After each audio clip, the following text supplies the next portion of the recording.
There was then an investigation into this gain-of-function research. Who was put in charge?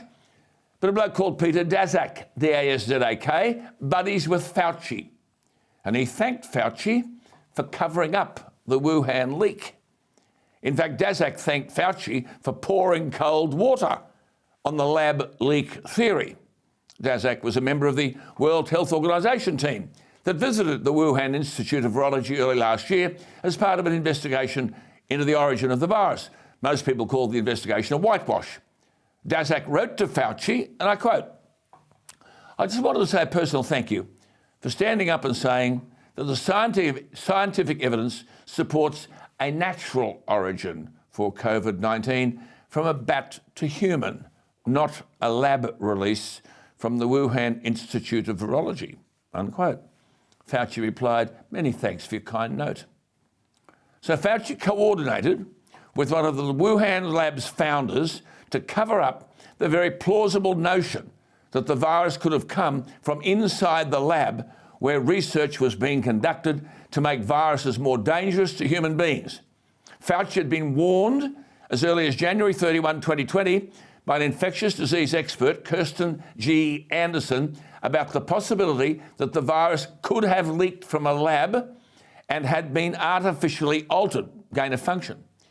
Said the expert Anderson, quote, "Some of the features look engineered," unquote. Subsequently, Fauci was forced to admit that he was not convinced that the virus had developed naturally. But when President Trump blamed China for the outbreak of the virus, Fauci wrote to the Chinese Center for Disease Control Director George Gao saying, quote, "There are crazy people in this world."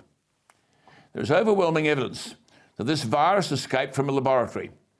And in that laboratory, there was research partially funded by Fauci's National Institute of Allergy and Infectious Diseases. And that research makes the virus more lethal. What is worse, Fauci was advised by one Eric Nielsen, a physicist and CEO of Biosignal Technologies, in March 2020, that 2 drugs could help battle the coronavirus pandemic. Even today, should I mention them, I might be cancelled. But Fauci ignored that advice, saying the email was too long for him to read. We may be where we are today because people like Fauci weren't prepared to listen to genuine experts. Fauci's been the face of the world's COVID response, all-knowing, all-powerful, at every press briefing.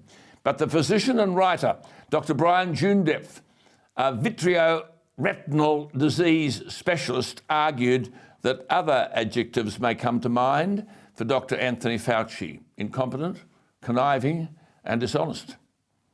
Emails have been released under a Freedom of Information request where it's now clear that the gain-of-function research at the Wuhan Virology Lab was, in fact, partially funded by an outfit under Fauci's control. But remember, the world was sold the story that the virus came from a Chinese wet market.